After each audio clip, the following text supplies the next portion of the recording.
What is up, YouTube, and welcome to this Mandalorian Season 2 finale episode breakdown. Boy, who else needed a packet of crisps and a good sit down after that? There will be spoilers in this video for every part of the finale, so this is seriously your last warning right now. Wow, have we got a lot to talk about in this video. So grab a little drink, get a little snacky, and let's absolutely dive into this video. We open with Slave 1 attacking the ship that Dr. Pershing is on as that ship gets disabled. I really liked how the guy on the ship was like, yeah, I'm not going to fight this. But the crew board and Pershing is taken hostage, and I absolutely was adamant I recognized this actor, and he was actually Nathaniel Malik in the last season of Agents of S.H.I.E.L.D. I really liked how the Empire pilot actually taunted Kara about the Death Star and how people cheered, but so many of his colleagues and his comrades actually died. It's interesting to see it from the other side, and again it reminded me of Battlefront 2 story where we saw the other side of the Death Star being destroyed. They viewed the rebels as terrorists and were so adamant in their view that they were correct, but you know, they blew up Alderaan, which he taunts Kara about as well.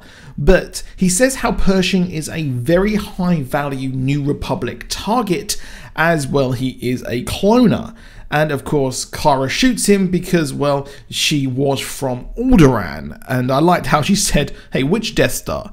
They now have more info on how to take Moff Gideon's cruiser, but they're going to need help. We meet Bo-Katan and Koska Reeves once more, and, well, Din uses the idea of having a starship as a bargaining chip to get her help. The interaction between Bo-Katan and Boba Fett was absolutely priceless, as she says Boba is not a true Mandalorian as he's a clone, and she's heard his voice 1,000 times before, and refers to Jango as his donor. Yes, of course, she's fought countless clone troopers.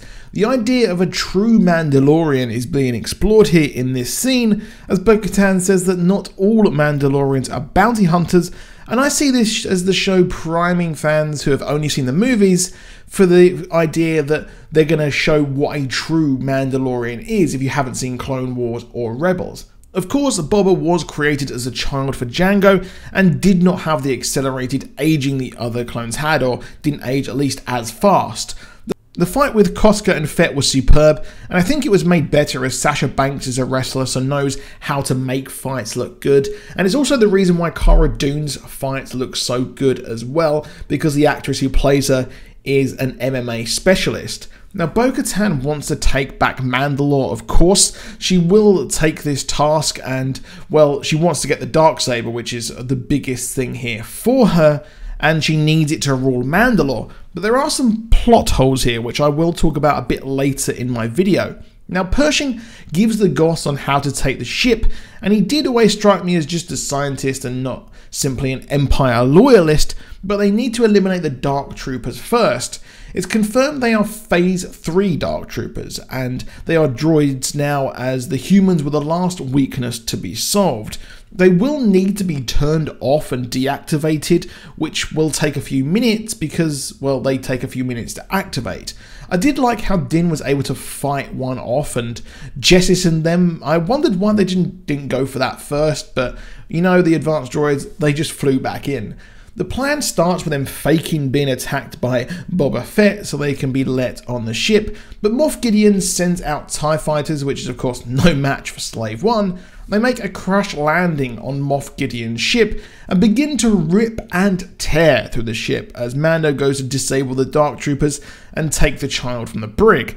The action of the crew taking over the ship was stunning. I mean, it was great when they took the ship a few weeks ago, but this was absolutely something else as the Mandalorians used their jetpacks to fly around the ship, and seeing the Stormtrooper fall through the force-filled docking window was very pleasing to the eye. And I can tell that Peyton Reed directed this, as his fight scenes in the Ant-Man movies are just absolutely ingenious. The problem is that the Dark Troopers have now woken up feeling dangerous, and one escapes the room and smashes Din in the face, but our lad has pure Beskar, baby. But these Dark Troopers are very resilient and can take his wrist launcher salvo.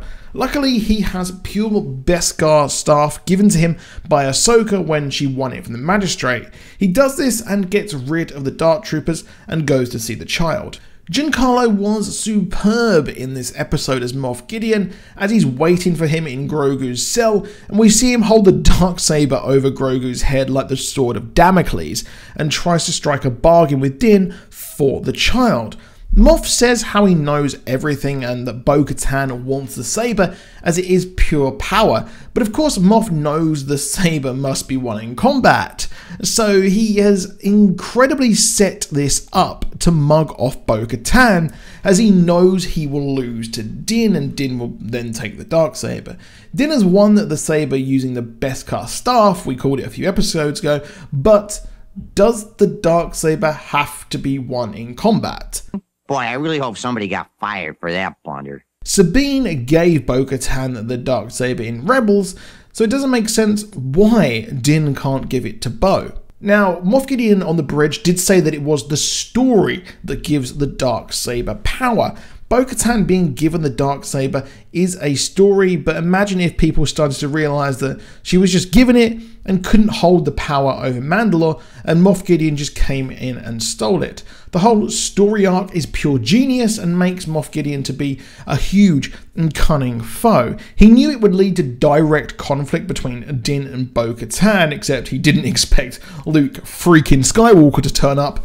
He knows she needs it to rule Mandalore once more. It's messy, but the idea that it being given to her was a great story enough to mean she can wield power kind of sort of works here, as her sister was the leader and her taking over the honor is a good story there. Her simply taking the saber back wouldn't be a good story, and as a warrior she needs to take it back properly. Now that is curious, and it leads to an awkward moment on the bridge after it has been taken, and I fully expect Mando and Bo-Katan's story to be explored in the next season, but from the post-credits scene, it seems that Season 3 will all be about Boba Fett, as it says the Book of Boba Fett, and the episodes, they are titled chapters. Now that is huge as well, because having that as a season would mean that we've had this season end, or this story arc, and it works very, very well. That said, seeing Grogu trained by Luke with the two other major plot points is something huge for Season 3. Now, of course, the whole idea of the Darksaber being won in combat is very much like the Elder Wand, and I expect a retcon coming. But we can sweep all of that to the side for the moment, because we got it. That scene. In a mirror of Darth Vader's scene in Rogue One, Luke freaking Skywalker arrives in his X-Wing and was the Jedi that answered the call. If you watch my other videos, you will know that I predicted this as a sort of left field wild pick, and it came true. It wasn't Ezra Bridger or Mace Windu, it was Luke Skywalker, which I did want. Come on, I would have liked Ezra for the story, but Luke Skywalker, he returned in his full Return of the Jedi attire, and the true badass Luke that we know and loved, not the Poundland Yoda knockoff we had in The Last Jedi. I loved every damn minute of this, and I will put my reaction at the end for all of you to enjoy, as my girlfriend did actually film it. So if you like reactions, just enjoy the post-credit at the end. I love the slow build-up as we see a Jedi arrive. Then we see the green lightsaber appear, and you just knew it was him right away with the glove and everything. Luke arrives and wants Grogu to go with him to complete his training, and we have a universe where Luke's father's former apprentice is also wandering the galaxy, which is pretty cool. It was a touching scene seeing Din hand over Grogu, but he did just what he said he would do and what he was tasked to do, and that was to take the child to the Jedi.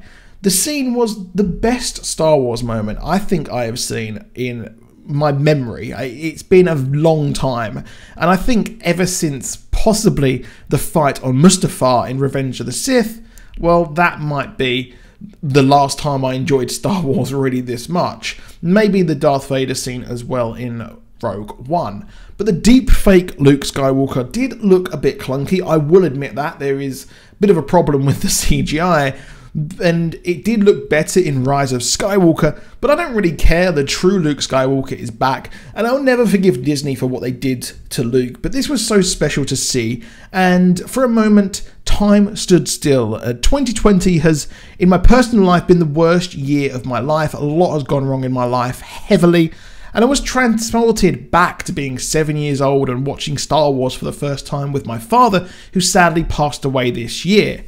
So Luke will now train Grogu, but wait, remember Kylo Ren killed all of the Jedi at Luke's new Jedi temple, along with the Knights of Ren?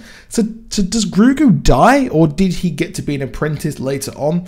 Well, bear with me as I am going to put my tin foil hat on and go full, absolutely conspiracy theorist. We know Grogu was being used to clone something which we all think is Snoke and Palpatine, but what if this has all been the longest con? What if he is a clone of Yoda, which is why the blood was so important, and they put fake memories in his mind, explaining why he has patchy memory all the same.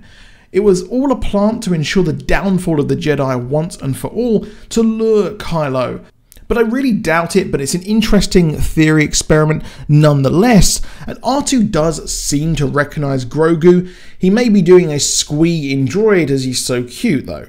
Either way, it will be curious to see where they go with this, as putting Luke Skywalker in a streaming service TV show is gigantic, and gone are the days of X can't show up in this streaming show because he's too big. Just think the Avengers popping up on the Netflix shows, that was unthinkable. But now the rules are out of the window as we are in the streaming wars. We know Grogu could go dark side, so I will watch it with bated breath.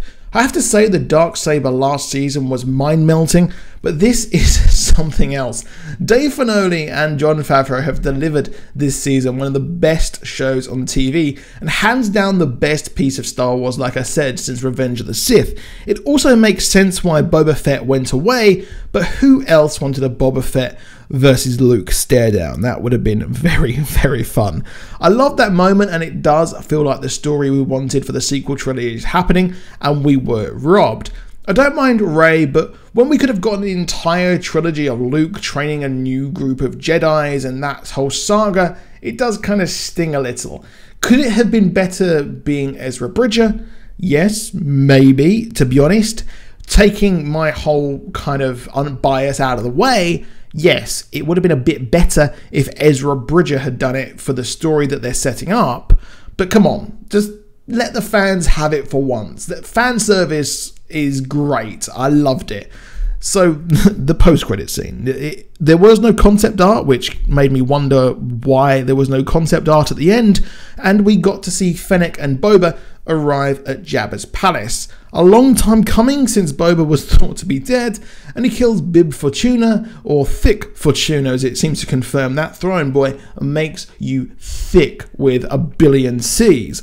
I liked how Fennec shot the Twi'lek chains as well, and the Book of Boba Fett starts in December 2021. This, I'm thinking, would be the Season 3 of The Mandalorian, as there are chapters instead of episodes, and it also explains why Boba Fett had no solo show announced at the Disney Investor Day, and many of us thought that The Mandalorian would be the Boba Fett show when it was first announced. But it's going to be interesting to see where they come next, and I will bring you all of the news as well. I'm going to break down some of these ideas I've had into separate videos over the weekend and the coming week.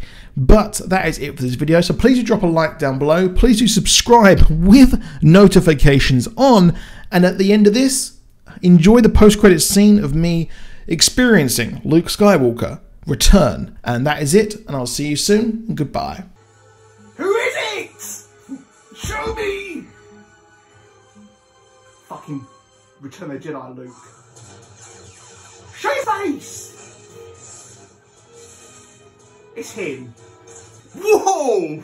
Oh my god! What? What? Oh my god! Are you a Jedi? I am. No way!